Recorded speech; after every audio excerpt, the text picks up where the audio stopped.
Marco, perché consiglieresti agli altri ragazzi ad iscriversi? Perché stavo perdendo le speranze nel cercare il lavoro. Eh, Al termine di 2 anni abbastanza depressivi, questo è il termine, perché insomma 2 anni senza lavoro sono tanti, sono riuscito appunto a vedere un barlume, una speranza tramite appunto la possibilità che mi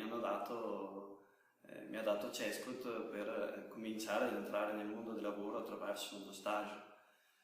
È vero, è uno stage, sono 2 mesi di lavoro, non è niente, però hai la possibilità di farti conoscere